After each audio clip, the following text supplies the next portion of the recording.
안녕하십니까? 운강이 청기연구원 운강입니다. 그동안 많은 분들이 기다려주신 멤버십이 열렸습니다. 더 깊이 있는 사주 해설 영상, 행운을 기원하는 월간 기도, 그리고 1:1 맞춤 상담을 준비했습니다.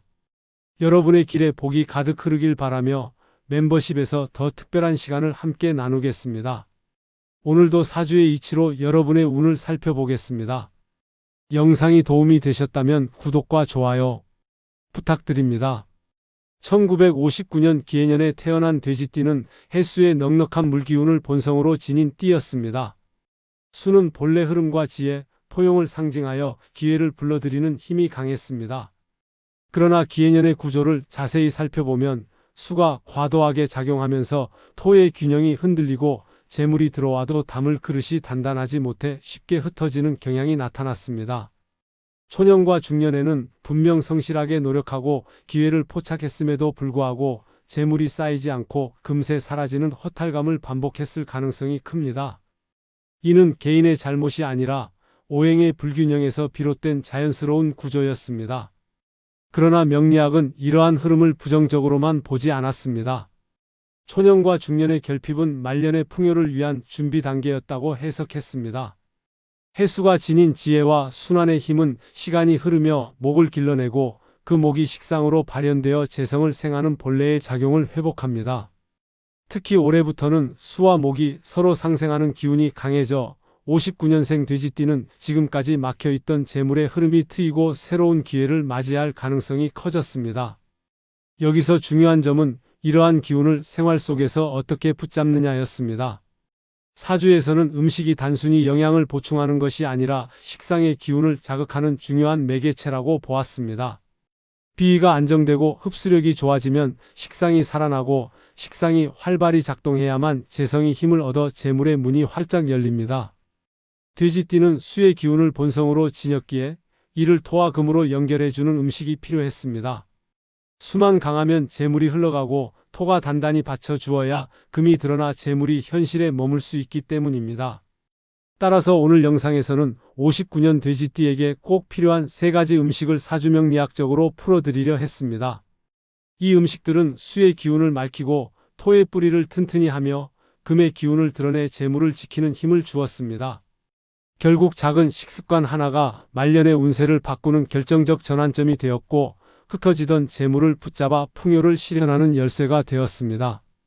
59년 돼지띠에게는 지금이야말로 그동안의 결핍을 마무리하고 말년의 불을 향해 나아갈 중요한 시기였습니다. 1959년 기해년 돼지띠는 본래 해수의 기운을 바탕으로 넉넉한 마음과 포용적인 태도를 지니고 태어났습니다. 그 성품은 언제나 남을 먼저 생각하고 주변 사람을 돕는 방향으로 발휘되었기에 스스로의 몫을 챙기기보다 베풀고 나누며 살아온 경우가 많았습니다. 이러한 흐름은 인간적인 덕으로는 칭찬받을 만했지만 정작 재물의 입장에서는 자신에게 오래 머무르지 못하는 구조를 만들어냈습니다. 사주적으로 수가 과해지고 토의 제어가 약해지면 들어온 재성이 뿌리를 내리지 못하고 강물처럼 흘러가 버리게 됩니다. 그 결과 아무리 열심히 노력해도 손에 남는 것이 부족하다는 허탈감을 자주 경험했을 가능성이 큽니다. 특히 돼지띠는 부드럽고 유연한 성정을 바탕으로 관계를 중시하는 기질이 강했습니다. 주변의 부탁을 거절하지 못해 재물을 나누거나 예상치 못한 지출을 감당하는 경우가 많았고 때로는 본인보다 가족과 타인의 안위를 먼저 챙기느라 자신에게 돌아올 몫을 스스로 줄여버리기도 했습니다. 이런 삶의 패턴은 순간순간은 따뜻하고 의미 있었지만 시간이 흐를수록 나는 왜 돈이 모이지 않을까라는 회의감을 남기곤 했습니다. 그러나 이것은 단순한 경제적 실패가 아니었고 오행의 균형 속에서 수와 토가 조화를 이루지 못한 탓에 나타난 필연적인 과정이었습니다. 명리학은 이런 경험을 결핍으로만 보지 않았습니다. 오히려 초년과 중년에 겪은 부족함은 말년의 큰 풍요를 위한 기초를 닦는 시기였다고 풀이했습니다. 강한 수가 흐르며 흩어낸 경험은 토를 단단히 적셔 주었고 언젠가 재성이 머무를 수 있는 그릇을 준비하는 과정이 되었습니다. 결국 돼지띠의 성실과 베풀음은 사라진 것이 아니라 눈에 보이지 않는 곳에 쌓여 있었고 시간이 흐르면서 그 덕이 결실로 돌아올 날을 기다리고 있었습니다. 따라서 지금까지의 허탈함과 부족함은 헛된 고생이 아니었고 말년에 큰 재물복으로 이어질 씨앗이었습니다. 돼지띠는 바로 지금 그 씨앗이 싹트기 시작하는 전환점을 맞이하고 있었습니다. 사주명리학에서 음식은 단순히 배를 채우는 물질적 요소가 아니라 오행의 기운을 직접 조율하는 도구로 보았습니다. 사람이 섭취하는 음식은 곧 식상의 기운을 활성화시키는데 식상이 원활히 작동해야만 재성이 힘을 얻어 재물의 문이 열립니다.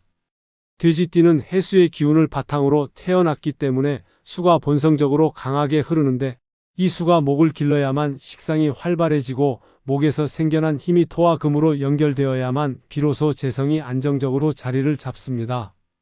그러나 수가 지나치면 토가 약해지고 토가 부족하면 금이 드러나지 못하니 재물이 늘 흩어지는 현상이 발생했습니다. 따라서 59년 돼지띠에게 필요한 것은 바로 수의 과잉을 조율하면서 토를 단단히 하고 금을 드러내는 음식이었습니다. 이는 곧 흩어지는 기운을 잡아내고 재물이 머물 수 있는 틀을 만드는 과정이었습니다. 예를 들어 뿌리채소나 곡물류는 토의 기운을 강화해 안정감을 주었고 검은색 계열의 곡물은 수의 힘을 말켜주어 흩어지는 기운을 정리하는 효과가 있었습니다. 또한 달고 따뜻한 성질의 음식은 비위를 튼튼히 하고 흡수력을 높여 들어온 재물이 새어나가지 않고 삶 속에 머물게 했습니다. 이처럼 음식은 돼지띠의 재물운을 결정짓는 중요한 관건이었습니다. 단순히 무엇을 먹느냐가 아니라 어떤 음식을 통해 오행의 균형을 바로잡느냐가 말년의 재물복과 직결되었습니다. 명리학적으로 보았을 때 돼지띠가 특정 음식을 꾸준히 섭취하는 것은 재성을 살아 움직이게 하고 현실 속에서 돈이 모이고 지켜지는 흐름을 만드는 생활 속 실천이었습니다. 결국 사주의 구조가 허락한 말년 대운을 제대로 맞이하기 위해서는 올바른 음식 선택이 곧 운명을 바꾸는 실질적인 열쇠가 되었습니다. 첫 번째로 짚어볼 음식은 검은 콩이었습니다. 검은 콩은 색깔 자체가 수의 기운을 강하게 머금고 있어 돼지띠의 본성을 푹 돋아주는 동시에 흩어지기 쉬운 수의 흐름을 단단히 잡아주는 역할을 했습니다. 사주적으로 돼지띠는 해수의 본성을 지니고 태어나 본래 넉넉하고 유연한 흐름을 따르지만 제어하는 토의 힘이 약하면 들어온 재물이 고이지 못하고 강물처럼 빠져나가 버리는 구조가 되기 쉬웠습니다. 검은 콩은 바로 그 약점을 보완하는 힘을 지닌 곡물이었으며 신장과 신수의 기능을 튼튼히 하여 기운의 통로를 안정시키고 재물이 머물 자리를 만들어 주었습니다. 명리학에서 신장은 수의 근본으로 여겨지는데 이 근본이 단단히 서야만 재성이 제 역할을 하며 실제 재물운이 드러날 수 있었습니다. 또한 검은 콩은 씨앗의 형태를 지닌 곡물이기에 사주적으로는 새로운 시작과 돈의 씨앗을 의미했습니다. 작은 알갱이 하나가 흙을 뚫고 싹을 틔워 큰 열매를 맺듯 검은 콩은 말년으로 접어든 돼지띠에게 새로운 재물의 기운을 불러오는 씨앗으로 작용했습니다. 지금까지의 삶이 흩어지고 모이지 않았던 것처럼 보여도 검은 콩을 통해 기운을 정리하면 다시금 씨앗이 뿌리를 내리고 싹을 틔우듯 재물이 모이기 시작하는 흐름이 열렸습니다. 이처럼 검은 콩은 단순히 건강에 좋은 식재료가 아니라 돼지띠에게 말년의 재물복을 틔워주는 중요한 매개체였습니다. 더 나아가 검은 콩은 피를 맑히고 몸속의 탁한 기운을 정화하는 효능이 있었습니다. 명리학적으로 피의 순환은 곧 기운의 순환과 연결되며 기운이 원활히 돌아야 재성도 안정됩니다. 돼지띠가 검은 콩을 꾸준히 섭취하면 흩어지던 돈의 흐름이 정리되고 불안정했던 재물운이 한 곳에 모이는 결과를 가져왔습니다.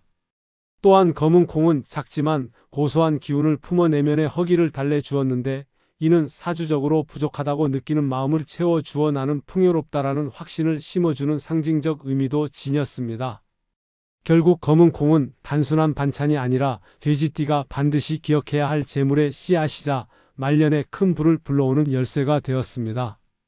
두 번째로 살펴볼 음식은 무였습니다. 무는 땅속 깊이 뿌리를 내리고 자라 토의 기운을 가장 강하게 머금은 대표적인 뿌리채소였습니다. 돼지띠는 본래 해수의 성질을 지녀 수의 흐름이 지나치게 강한 경우가 많았는데 수가 과해지면 토의 기운이 제 역할을 하지 못하고 균형이 무너지게 됩니다. 그 결과 들어온 재물이 흘러가 버리고 기회가 와도 붙잡지 못하는 흐름이 반복되었습니다. 이때 무는 토의 기운을 맑히고 단단히 보강하여 흩어지는 수의 힘을 안정시켜주는 중요한 역할을 했습니다. 사주적으로 토가 안정되어야 금이 드러나고 금이 드러나야 재성이 힘을 얻습니다. 따라서 물을 꾸준히 섭취하는 것은 곧 재물의 근본을 튼튼히 세우는 길과 같았습니다. 또한 무는 예로부터 속을 맑히는 채소로 알려져 있었는데 이는 단순한 의학적 효능을 넘어 사주적 의미를 담고 있었습니다. 무가 지닌 정화력은 몸 안에 탁한 기운을 몰아내고 깨끗한 흐름을 만드는 작용을 했는데 이는 곧 재물이 들어왔을 때 새어나가지 않고 머무를 수 있도록 돕는 힘과 연결되었습니다. 특히 가을에 수확한 무는 단맛이 강하고 맑은 성질을 지녀 돼지띠의 지나친 수기를 완화하고 토의 안정감을 강화하는 데 더욱 효과적이었습니다.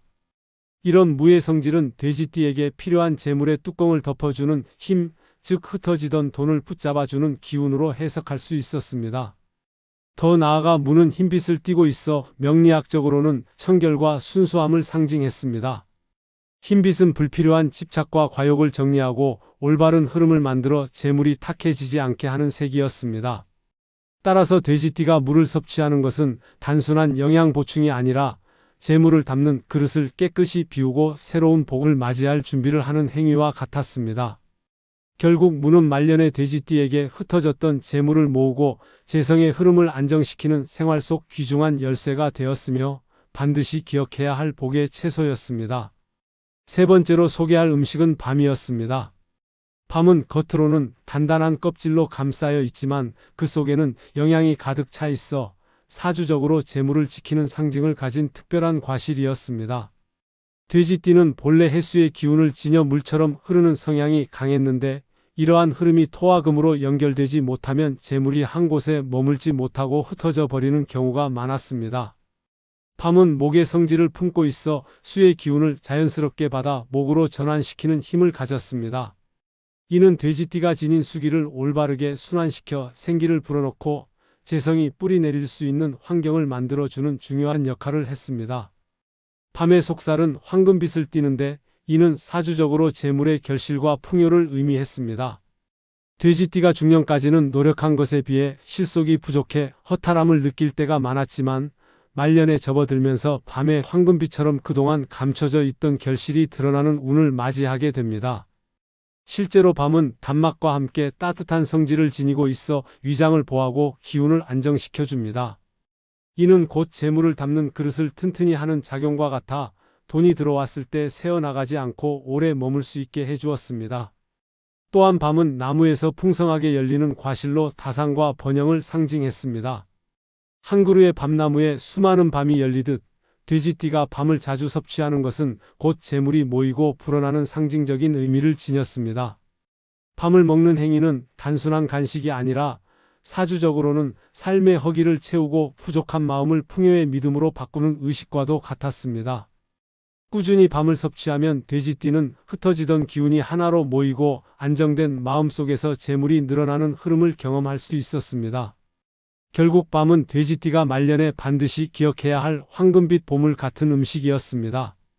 1959년생 돼지띠는 평생 넉넉한 마음과 부드러운 성품으로 살아왔지만 초년과 중년에는 사주의 구조상 재물이 쉽게 모이지 않고 흩어지는 흐름을 반복했습니다. 해수의 본성이 강한 탓에 들어온 돈이 고이지 못하고 강물처럼 흘러가 버렸으며 토가 약해 그릇을 단단히 받쳐주지 못하니 노력한 것에 비해 손에 남는 것이 부족했습니다. 그래서 삶의 순간마다 허탈함과 아쉬움을 느끼며 때로는 나는 왜 돈이 쌓이지 않을까라는 회의감에 사로잡히기도 했습니다. 그러나 명리학적으로 보면 이러한 흐름은 결핍이 아니라 준비의 과정이었으며 말년에 접어들며 드디어 그 진가가 드러나기 시작했습니다.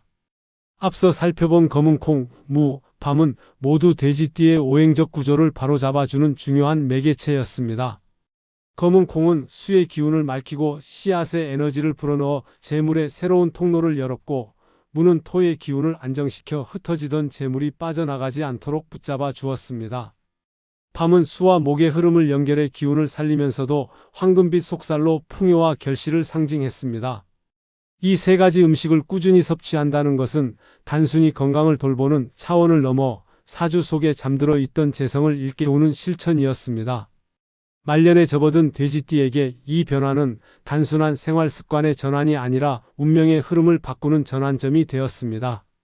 검은 콩은 씨앗의 힘으로 새로운 기운을 틔우고 무는 그릇을 깨끗하게 비워 복을 담을 준비를 하게 했으며 밤은 황금빛으로 결실을 맺어 그동안의 부족함을 채워 주었습니다.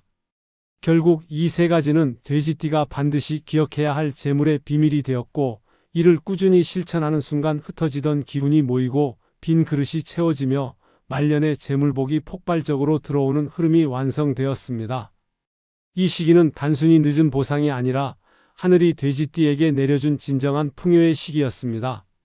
오늘 살펴본 검은콩, 무, 밤은 단순히 건강을 위한 식재료가 아니라 1959년 돼지띠가 말년에 반드시 기억해야 할 재물의 비밀이었습니다. 사주명리학적으로 돼지띠는 수의 기운이 강해 흩어짐이 많고 토의 균형이 무너질 때 재물이 오래 머물지 못하는 특징을 지녔습니다. 따라서 이 세 가지 음식은 수를 맑히고 토를 안정시키며 나아가 금의 기운을 드러내어 재성이 자리를 잡도록 돕는 매개체가 되었습니다. 검은 콩은 씨앗의 힘으로 새로운 재물의 통로를 열고 무는 탁한 기운을 정화해 돈이 흩어지지 않게 붙잡아 주며 밤은 황금빛 속살처럼 말년의 풍요와 결실을 불러왔습니다. 하지만 더 중요한 것은 음식을 먹는 행위 자체보다 그것을 대하는 마음가짐이었습니다. 단순히 식사로 끝내는 것이 아니라 먹을 때마다 나는 이미 풍요롭다, 내 삶에는 재물이 모인다라는 확신을 품는 것이 필요했습니다. 명리학에서는 마음의 파동이 곧 기운이 되고 그 기운이 현실을 끌어당긴다고 보았습니다. 긍정적인 확신은 실제로 재물운을 불러들이는 자석이 되었고 사소한 습관 하나가 말년의 운명을 바꾸는 시작점이 되었습니다. 따라서 이 영상을 끝까지 보신 분들은 댓글에 복 들어와라 라고 남겨주시기 바랍니다. 그 짧은 선언이 단순한 글귀에 머무르지 않고 보는 이의 기운을 정돈하고 파동을 바꾸는 힘이 될 것입니다. 작은 한 줄의 말이 스스로의 삶에 커다란 전환을 불러올 수 있고 그것이 곧 말년의 폭발적인 재물복을 여는 출발점이 될 것입니다. 59년 돼지띠의 모든 분들은 지금부터라도 믿음을 행동으로 이어가며 풍요의 길을 스스로 열어가야 했습니다.